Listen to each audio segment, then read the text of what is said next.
Request lagu favoritmu di fitur live chat Audio Plus aplikasi RCTI Plus.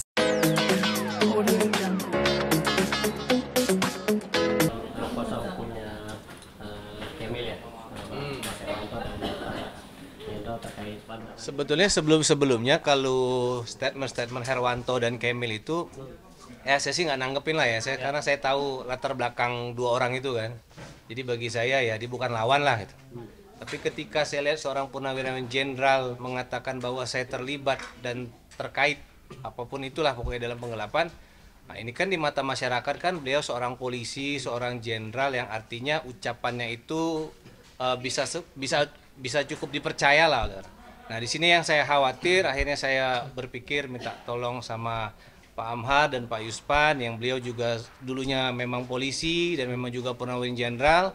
Artinya biar saya minta bantuan Pak Amhar dan Pak Yuspan menanggapi apakah posisi saya ini betul di mata purnawirawan jenderal tersebut adalah seorang penggelapan mobil atau terikat. Nah pada nyatanya Pak Amhar mengatakan hal yang berbeda, Pak Yuspan juga mengatakan hal berbeda, sampai akhirnya saya meminta bantuan bapak-bapak kedua ini untuk menjadi kuasa hukum saya dan istri dalam menanggapi perkara yang dilaporkan oleh Kemil dan ucapan-ucapan yang disampaikan oleh purnawirawan jenderal tersebut. Kalau untuk kronologi sebenarnya dari versinya Mas Arman dan Kak Dela ini seperti apa? Karena kan kalau dari versi mereka, mereka pikir Mas Arman bekerja sama dengan Aca gitu. Mereka pikir mobilnya itu memang Kak Dela sama Mas Arman udah tahu kalau milik Aca dan ada kerjasama untuk menahan mobil tersebut dan mengembalikan mobil itu diem-diem ke Polda. Kalau menurut versi mereka nih, menurut versi Mas Arman Kak Dela seperti apa? Kalau saya ya sampai ke Polda. Kalau saya sih nyari kerjasama tuh ya dengan tambang batu bara, dengan kebun sawit, dengan BUMN tuh saya nyari kerjasama. Nyari kerjasama saya sama Aca mau ngapain saya nyari kerjasama sama dia kan? Jelas-jelas. Waktu pas mereka preskon kan komunikasi. Pada saat mereka preskon pertama kali itu kan mereka komunikasi di depan para wartawan, teleponan speakerphone antara Kemil sama Aca. Jadi sangat tidak mungkin kalau aku sama Aca kerjasama, justru ngapain aku kerjasama sama Aca, orang aku ngelaporin Aca karena udah menipu kami masalah umroh gitu. Jadi kayaknya nggak ada kepentingannya. Betul, Pak, ya? nggak masuk akal sehat. Iya, ngarang-ngarang ya, jangan ngarang bebas deh. Gitu. Kalau yang dia tiba-tiba nemuin mobilnya di Polda terus berdalih, nah ini mobilnya Di Polres ya? Iya, di Polres Bekasi, di Polres Bekasi terus ya, mereka berdalih, mereka ketakutan nih, jadi mobilnya tiba-tiba ditaruh di sini gitu. Itu gimana tuh? Jadi gini nih, ini saya jelaskan dulu perkara yang sesungguhnya ya. Pada saat Iis Dahlia bagi saya intervensi ya dari Iis Dahlia, memaksa saya untuk menyerahkan mobil Kemil tersebut menyerahkan mobil Kemil langsung kepada Kemil. Sedangkan Acanya sendiri nggak nongol. Nah pada saat sekali saya diamin Iis Dahlia WA, dua kali saya diamin, pas ketiga kali saya dongkol juga. Saya memang sengaja, waktu itu jujur saya sengaja saya berbohong. Mobil udah saya balikin, karena saya pengen tahu seberapa dekat hubungan mereka ini kan. Ternyata pas ketika saya seperti itu, terlihat nih pelan-pelan nih. Pada saat somasi yang dihubungi hanya Kemil, kemudian kedua nih, si Herwanto tahu semua percakapan saya dengan Aca. Kok bisa? Padahal dia kuasa hukumnya Kemil.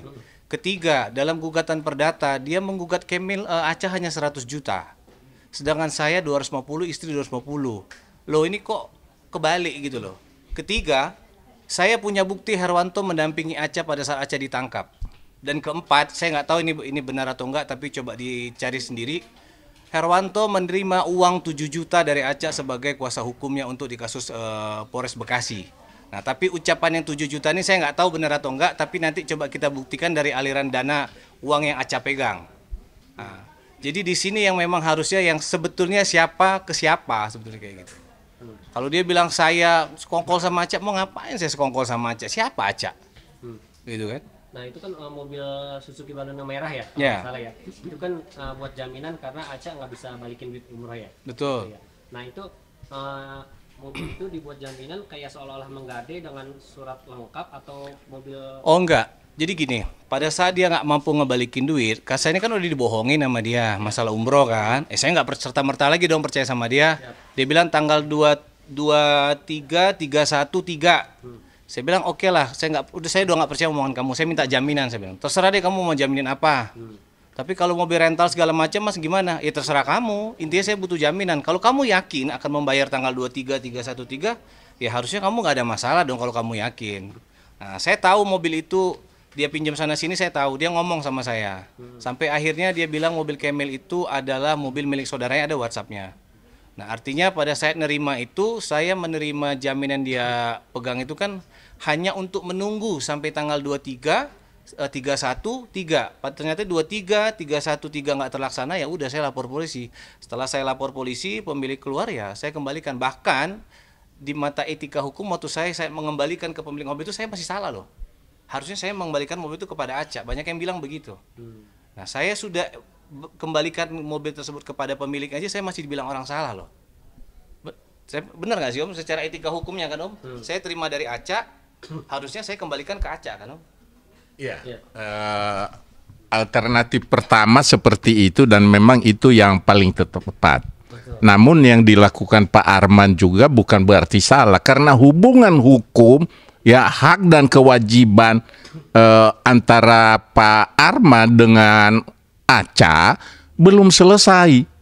Nah, oleh karenanya Pak Arman sudah mengambil langkah bijak menyerahkan ke polisi dengan menceritakan permasalahan hubungan hukum antara Aca dengan Pak Arman dan oleh polisi memahami hal itu dan mereka terima gitu kan.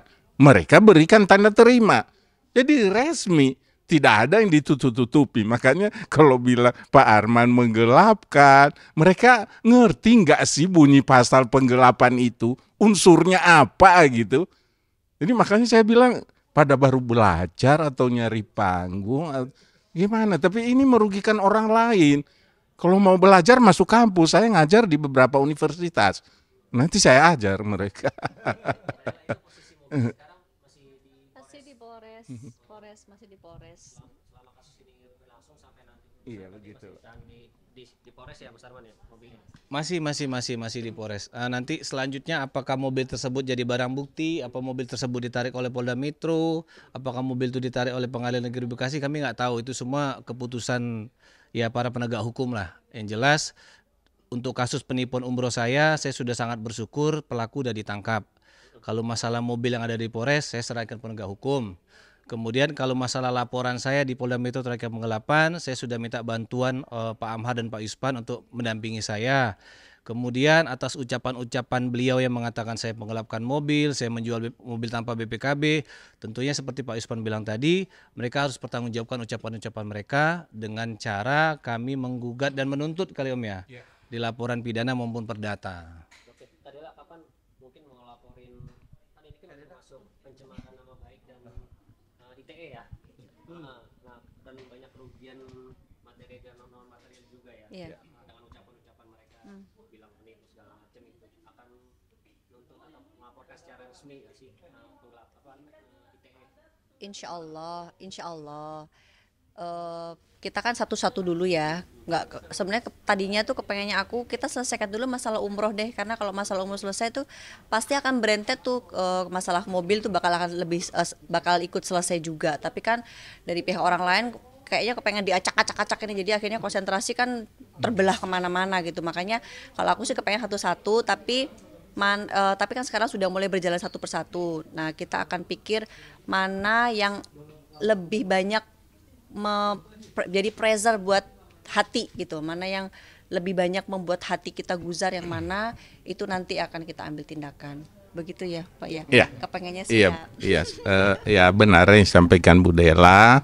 Ya peristiwanya kan sudah jelas ya, mulai dari awal sampai yang detik ini ya, untuk tuntutan konsekuensi hukum ya saya sampaikan tadi, baik itu yang berupa pidana maupun perdata, kami akan melakukannya pada waktu yang tidak terlalu lama, pada waktu yang tepat gitu. Iya.